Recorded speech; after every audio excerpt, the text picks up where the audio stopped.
السلام علیکم سامعین، 21 رمضان المبارک کی تاریخ شروع ہو چکی ہے۔ 21 مارچ ہے۔ خبر کا عنوان ہے فتح مکہ تاریخ کے آئینے میں۔ اس حوالے سے ہم نامور عالم دین، مجلس دعوت الحق کے چیئرمین، مفسر قرآن حضرت مولانا عبدالستار سلام قاسمی دامت برکاتہم العالیہ کا ایک مدلل اور مفصل بیان پیش کر رہے ہیں۔ السلام علیکم ورحمۃ اللہ۔ نحمدہ ونصلی علی رسولہ الکریم، اما بعد۔ معزز حضرات، سامعین کرام، اللہ کا ارشاد ہے انا فتحنا لک فتحا مبینا۔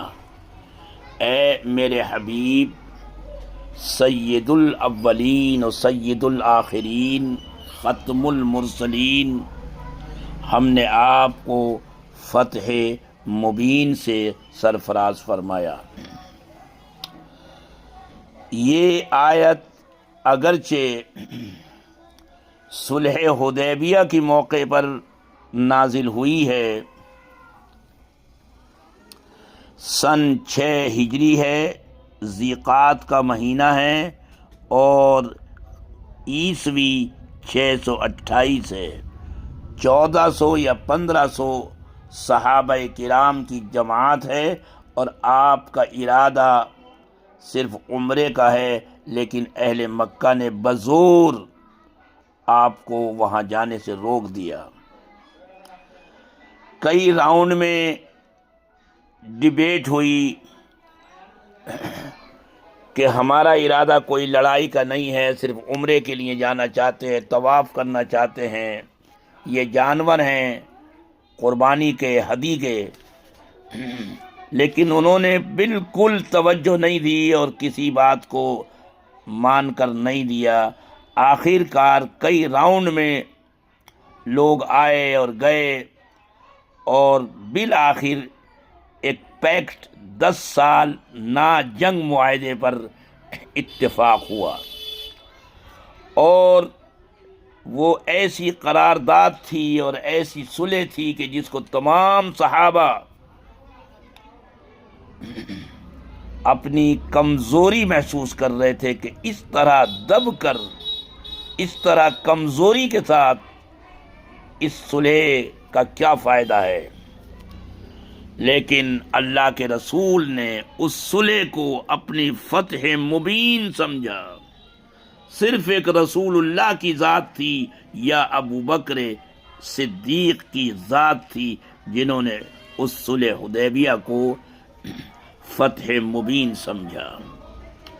اس میں یہ طے پایا کہ 10 سال تک دونوں کا ایک دوسرے کے یہاں آنا جانا رہے گا، کوئی کسی کو ٹچ نہیں کرے گا، کوئی کسی کے خلاف تلوار نہیں اٹھائے گا، اور بھی بعض ایسی شرائط تھیں کہ جو بالکل مسلمانوں کی کمزوری ظاہر کرتی تھیں اور یہ بتلاتی تھیں کہ مسلمانوں نے انتہائی دب کر اہل مکہ کی شرائط کو تسلیم کیا ہے۔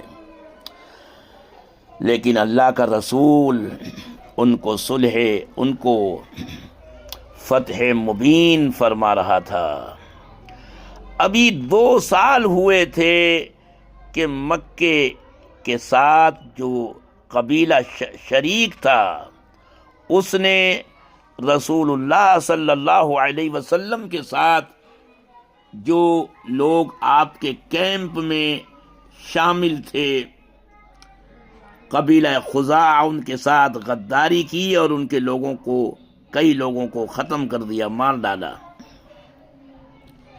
یہ خبر رسول اللہ تک پہنچی تو ظاہر بات ہے کہ اس حادثے اور اس واقعے کے بعد اس صلح نامے کی کوئی حیثیت باقی نہیں تھی۔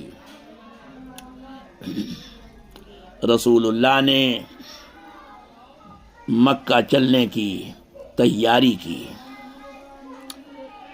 10 رمضان سن 8 ہجری کو آپ مدینے سے چلے ہیں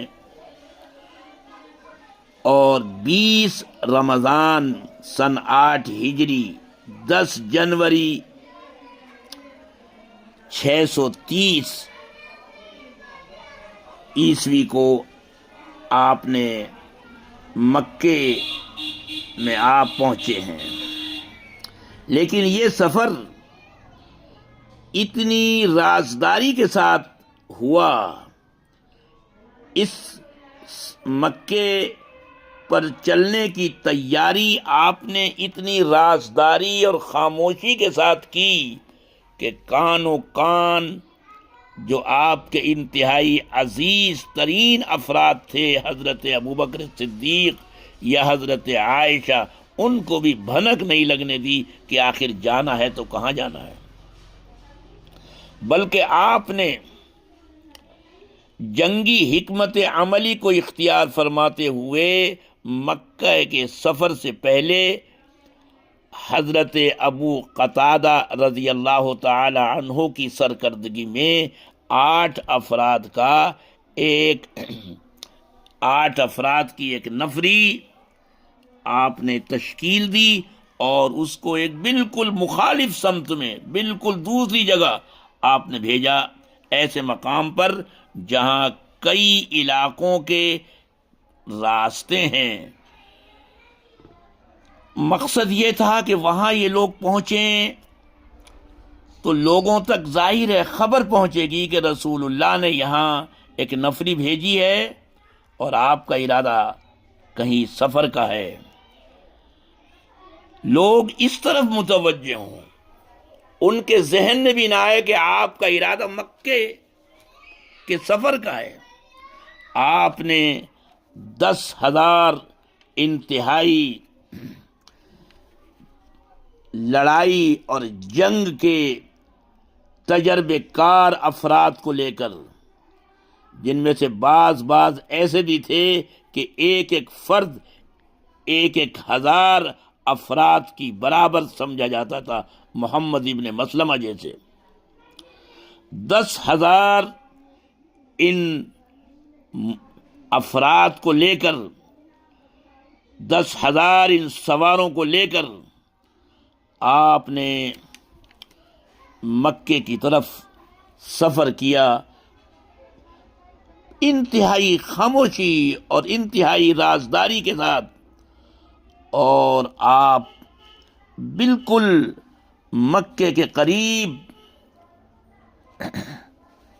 آپ نے وہاں پڑاؤ کیا، بالکل مکے کے کنارے پر 10,000 افراد، اور آپ نے جنگی حکمت عملی کے پیش نظر آپ نے کئی دستے آپ نے تشکیل دیے، حضرت خالد ابن ولید کی سرکردگی میں، اسی طرح حضرت زبیر ابن عوام کی سرکردگی میں، حضرت ابو عبیدہ کی سرکردگی میں، اسی طرح حضرت سعد ابن عبادہ کی سرکردگی میں، مکے کے چاروں طرف آپ نے ان کمانڈروں کو آپ نے متعین کیا، اور آپ کا ارادہ یہی تھا، اور ایسا ہی ہوا کہ یک بارگی ایک دم اچانک چاروں طرف سے بیک وقت لوگ مکے میں، یہ 10,000 جو فوجی نقطہ نظر سے اور جنگی فنون حرب سے انتہائی واقف اور اس میں ماہر جو یہ 10,000 افراد کا یہ مجمع تھا، وہ بیک وقت چاروں طرف سے مکے پر دھاوا بولیں اور ایک دم گویا وہاں پہنچ جائیں، کسی کو چوں تک کرنے کی مہلت نہ ملے، لڑائی بھڑائی کے بغیر، خون خرابے کے بغیر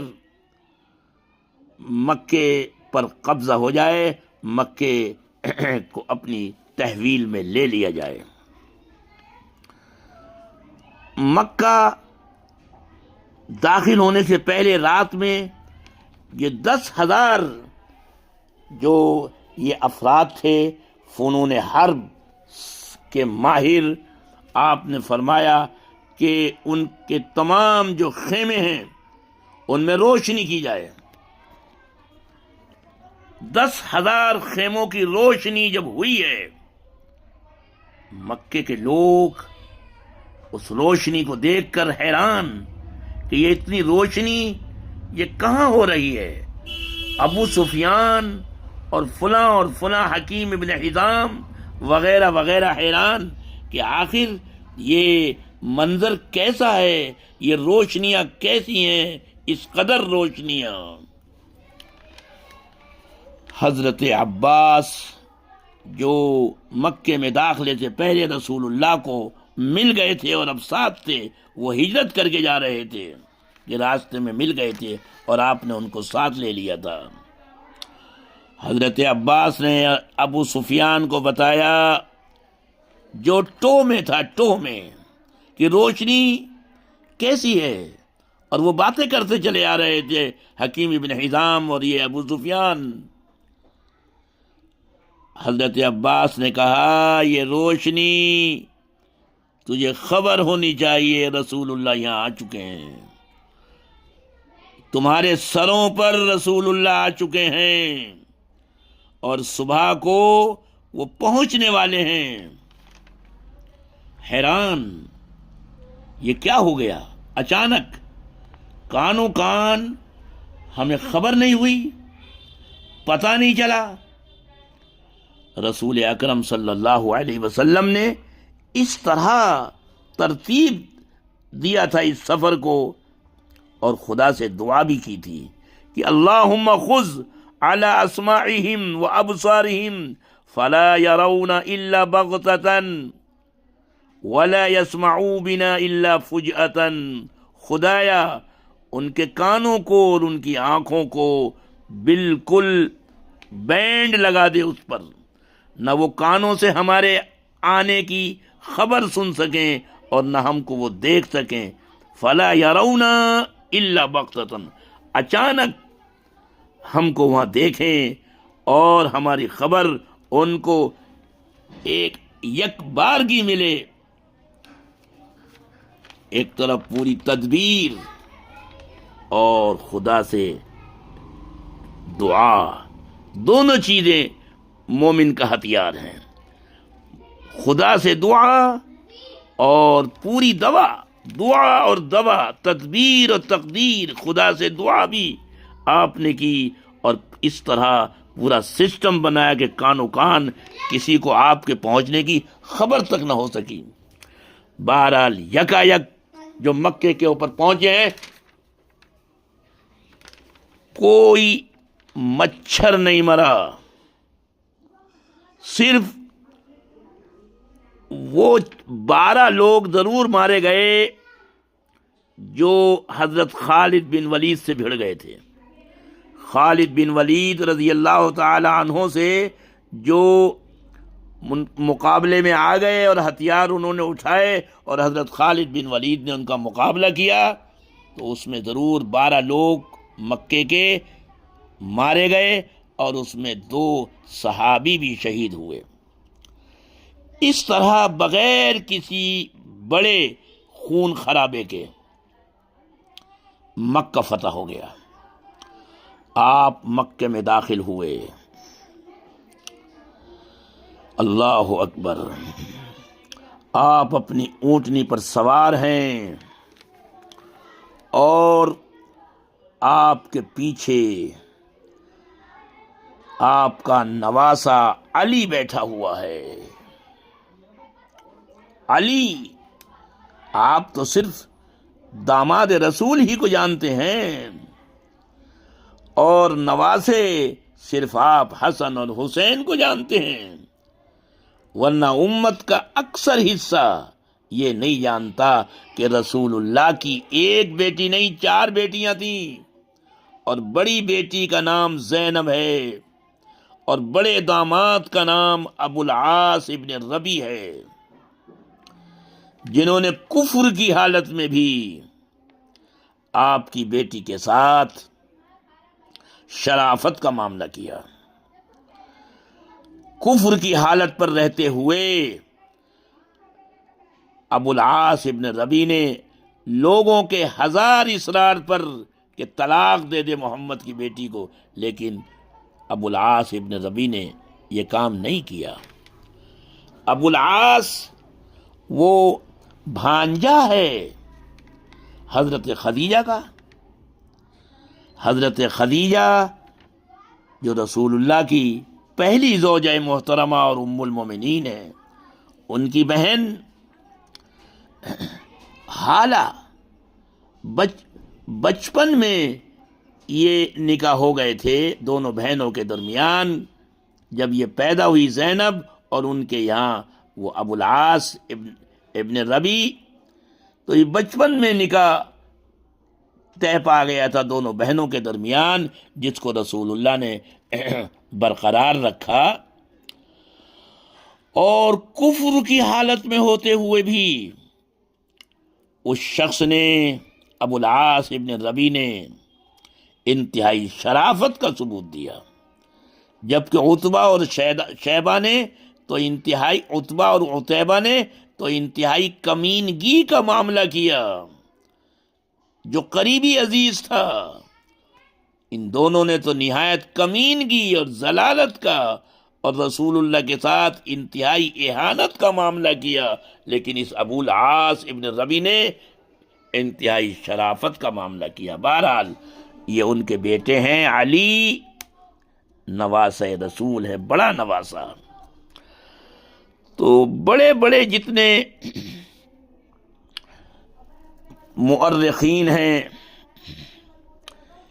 وہ ابن اسیر جزری ہوں، ابن حجر اسقلانی ہوں، ابن عبد البر ہوں، یہ جو متقدمین مؤرخین ہیں، جو انتہائی مستند اور معتبر ہیں، وہ تمام لکھ رہے ہیں کہ لما دخل رسول اللہ صلی اللہ علیہ وسلم مکہ یوم الفتح، کہ جب رسول اللہ مکے میں فتح والے دن، فتح مکے والے دن داخل ہوئے، اردف علی خلفہ، تو علی کو، اپنے بڑے نواسے کو اپنے پیچھے بٹھایا تھا۔ بہرحال 19 دن رسول اللہ نے مکے میں قیام کیا ہے، اور یہی وجہ ہے اتنے طویل عرصے قیام کی کہ بعد انصار کے دلوں میں یہ شبہ پیدا ہوا کہ شاید اب آپ مدینے نہیں جائیں گے۔ 19 دن آپ مکے میں رہے۔ ان 19 دنوں میں کسی دن حضرت اسامہ بن زید کو بھی رسول اللہ نے اپنی سواری کے پیچھے بٹھایا ہے اور طواف کیا ہے۔ مکہ فتح ہو گیا۔ اسی فتح والے دن حضرت سعد ابن عبادہ کی ٹکڑی میں جو لوگ تھے، انہوں نے دیکھا ابو سفیان کو کہ یہ ابو سفیان ہے جو ہر موقع پر رسول اللہ کے مقابلے پر آیا ہے۔ تو ابو سفیان کو دیکھ کر تلواریں لہرائیں اور یہ کہا کہ الیوم یوم الملحمہ، بیٹا آج جنگ کا دن ہے، آج تجھے پتہ چل جائے گا۔ الیوم تستحل الحرمت، آج حرمتیں پامال ہو جائیں گی۔ الیوم اذل اللہ قریشا، آج تم قریش کو اللہ ذلیل کر کے رکھ دے گا۔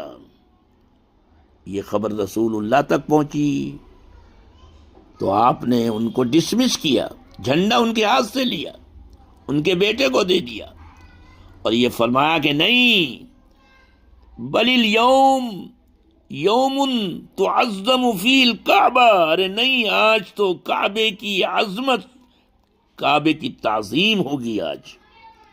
الیوم یوم اعز اللہ فیہ قریشا، آج اللہ قریش کو عزت بخشے گا۔ بہرحال اللہ کے نبی صلی اللہ علیہ وسلم تشریف لائے۔ تمام لوگ مکے کے، وہ تمام حضرات جنہوں نے 13 سال تک آپ کو ستایا، تکلیفیں پہنچائیں، وہ سب سامنے ہیں، تھر تھرا رہے ہیں، لرز رہے ہیں، آپ کے ایک اشارے کی دیر ہے سرقلم ہو جائیں۔ آپ نے پوچھا ان تمام سے کہ ما تظنون انی فاعل بکم، کیا خیال ہے میں تم لوگوں کے ساتھ کیا کروں گا آج؟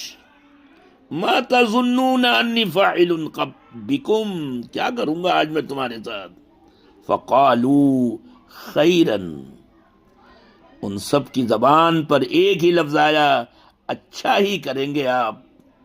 اخن کریم، آپ تو خود بہت شریف ہیں، اپنی ذات میں بھی شریف ہیں، وابن اخن کریم، اور شریف باپ کے بیٹے بھی ہیں۔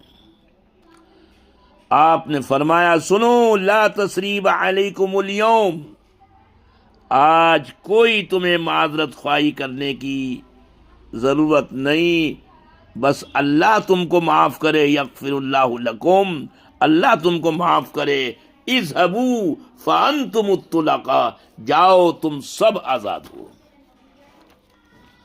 یہ ہے اسلام، اور یہ ہے میرا نبی شارع اسلام۔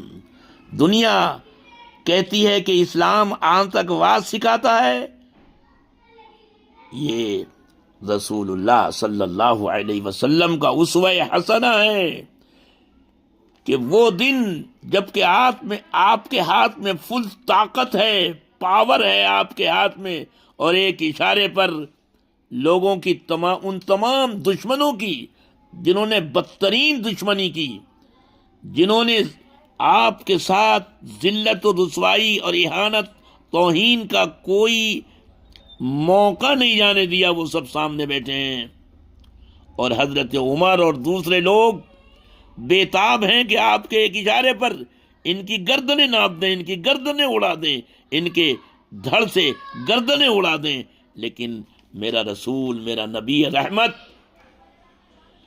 فرما رہا ہے کہ نہیں، جاؤ تم سب آزاد ہو، تم سب کے لیے معافی ہے، تم سب کے لیے معافی ہے۔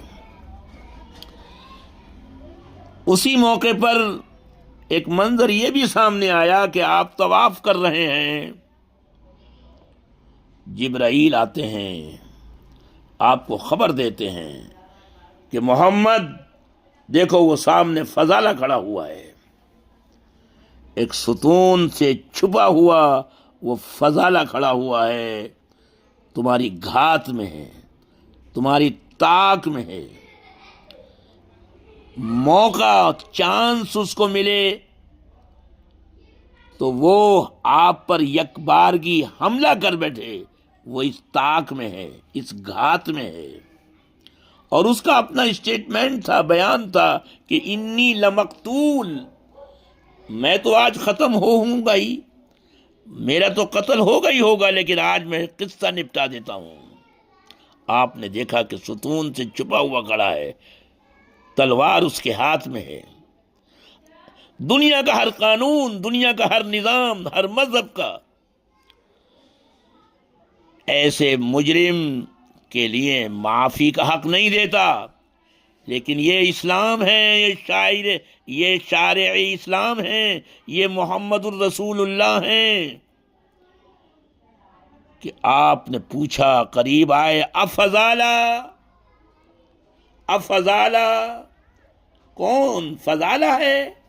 وہ ہل گیا، چور کے پیر نہیں ہوتے، وہ ہل گیا، نام نام یا رسول اللہ، نام نام، ماذا تحدث نفسک، بھئی تو کیا کھچڑی پکا رہا ہے یہاں کھڑا ہوا، یہاں کھڑے ہوئے کیا کھچڑی پکا رہا ہے؟ اذکر اللہ، لا شیء، کچھ نہیں، اذکر اللہ، اللہ کو یاد کر رہا ہوں، اللہ کو یاد کر رہا ہوں۔ آپ مسکرائے اور فرمایا استغفر اللہ، توبہ کر توبہ، اور آپ نے اپنا دست مبارک اس کے سینے پر رکھا۔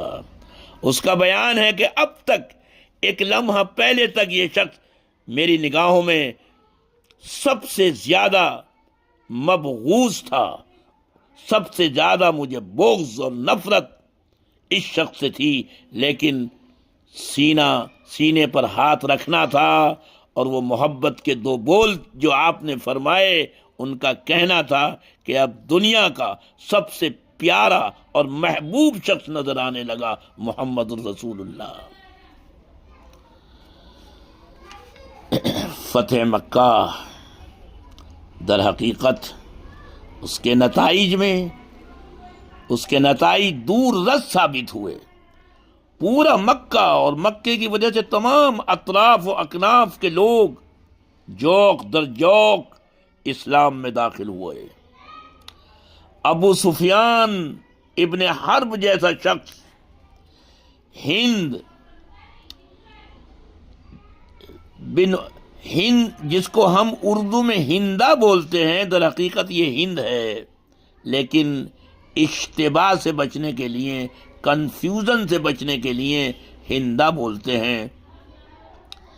تو ابو سفیان اور ہندا اور بڑے بڑے لوگ وہ سب اسلام کی عظمت کے آگے جھک گئے اور کلمہ شہادت پڑھ لیا، کلمہ شہادت پڑھ کر اسلام میں داخل ہو گئے۔ حضرت ابوبکر صدیق کے والد ابو قحافہ اور بہت سارے حضرات وہ اسلام میں داخل ہو گئے۔ اسی موقع پر رسول اللہ نے پوچھا کہ عثمان بن طلحہ کہاں ہیں؟ عثمان بن طلحہ کہاں ہیں جن کے پاس خانہ کعبہ کی چابی رہتی ہے، کلید بردار کعبہ؟ آئے، لرز رہے تھے، گھبرائے ہوئے تھے۔ ان کو یاد تھا وہ وقت کہ آپ نے ہجرت سے پہلے ایک موقع پر عثمان بن طلحہ سے کہا تھا کہ عثمان مجھے چابی دے دو تھوڑی دیر کے لیے، میں چاہتا ہوں خانہ کعبہ کے اندر پہنچ کر میں اللہ کی عبادت کر سکوں۔ تو عثمان نے بہت سخت، بہت ترشروئی کے ساتھ پیش آیا تھا یہ عثمان، اور سخت جواب دیا تھا۔ آپ نے فرمایا تھا کہ عثمان ایک دن آئے گا اور یہ چابی میرے ہاتھ میں ہوگی۔ کہا عثمان نے جواب دیا تھا کہ جناب وہ دن بڑی ذلت کا ہوگا، ہم سب کی، اہل مکہ کی ذلت کا ہوگا، ایسا دن نہیں آ سکتا۔ آج وہ دن آ گیا تھا۔ عثمان بن طلحہ سے کہا وہ چابی دو۔ تو ظاہر بات ہے آج تو طوعاً و کرہن چابی دینی تھی۔ آپ نے چابی لی اور چند افراد کے ساتھ آپ خانہ کعبہ میں گئے۔ آپ نے عبادت وہاں کی اور جب باہر آئے تو آپ نے یہ چابی عثمان بن طلحہ ہی کو بلا کر دی، جبکہ حضرت علی اور دوسرے حضرات کی بڑی خواہش تھی کہ یہ چابی ہمیں مل جائے۔ آپ نے فرمایا کہ نہیں، یہ امانت جس کی ہے انہی اہل امانت کے سپرد کی جائے گی، اور عثمان یہ چابی قیامت تک تمہارے خاندان میں رہے گی۔ دیکھیے یہ بھی دعا کی حضور نے، آج تک ان کا خاندان چلا رہا ہے، آج تک خانہ کعبہ کی چابی انہی عثمان بن طلحہ کے خاندان میں ہے۔ آپ نے فرمایا کہ عثمان یہ چابی لو، یہ تمہاری امانت ہے۔ اسلام امانت میں خیانت کی تعلیم نہیں دیتا، بلکہ امانت کو پورا کرنے کا حکم دیتا ہے۔ یہ چابی لو، سنبھال کر رکھو، اور قیامت تک یہ چابی تمہارے خاندان میں رہے گی، کوئی تم سے چھین نہیں سکتا سوائے کسی ظالم کے، کہ کوئی ظالم ہی ظلم کرے اور وہ چابی چھین لے تو بات الگ ہے۔ یہ ہے اسلام، یہ ہے محمد الرسول اللہ کی تعلیم، تعلیمات اسلام۔ آج دنیا، آج مغرب اسلام کے خلاف نہ جانے کیسا کیسا پروپیگنڈا پھیلا رہا ہے، آتنکواد کا مذہب بتا رہا ہے، جبکہ یہ مذہب تو محبت کا ہے، رأفت کا ہے، امن کا ہے، آشتی کا ہے۔ جب پوری طاقت اور پوری قوت اور پوری پاور رسول اللہ کے ہاتھ میں تھی، آپ نے اس وقت معاف کیا، اور قرآن کہتا ہے لَقَدْ كَانَ لَكُمْ فِي رَسُولِ اللَّهِ أُسْوَةٌ حَسَنَةٌ، اے ایمان والو رسول اللہ کے اسوے کو، آپ کے طریقہ کار کو اختیار کرو۔ ضرورت ہے رسول اللہ کے اس طریقے کو اپنانے کی۔ کس شان سے اللہ کا رسول مکے میں داخل ہوا ہے، 13 سال تک جس کے ساتھ اہانت کا کوئی معاملہ نہیں چھوڑا گیا، آج وہ اونٹنی پہ سوار ہو کر مکے میں داخل ہو رہا ہے، اور اس طرح کہ اپنی تھوڑی کو اونٹنی کے کوہان سے عاجزی، تواضع اور فروتنی سے جھکائے ہوئے اس طرح مکے میں داخل ہو رہا ہے، فخر و غرور کے ساتھ نہیں، فخر و غرور کے ساتھ نہیں کہ آج دیکھو ہم آ گئے، تم نے ہمیں یہاں سے نکالا تھا، آج ہم دیکھو آ گئے، تمہارے سینے پر دال مونگنے کے لیے آ گئے ہم، نہیں، عاجزی کے ساتھ۔ چشم فلک نے ایسا فاتح دنیا میں نہیں دیکھا۔ چشم فلک نے تو یہ دیکھا ہے، اور یہ دستور ہے کہ ان الملوک اذا دخلوا قریۃ افسدوها، کہ جب فاتح داخل ہوتے ہیں تو شہر کو برباد کر دیتے ہیں، اور وہاں کے عزت داروں کی عزت کو تار تار کر دیتے ہیں۔ لیکن یہ میرا رسول ہے، میرا نبی ہے، کہ جو انتہائی عاجزی کے ساتھ مکے میں داخل ہو رہا ہے، اور داخل ہوتے ہوئے مکے کے جتنے لوگ تھے عزت دار، عوام و خواص، ان تمام کی عزت کو رکھ رہا ہے، عزت کو باقی رکھا ہے۔ اللہ تعالیٰ اس نمونے کو، اس پیغام کو، اس عمل کو امت مسلمہ کو بھی ہم سب کو اپنانے کی توفیق عطا فرمائے۔ وآخر دعوانا ان الحمد للہ رب العالمین۔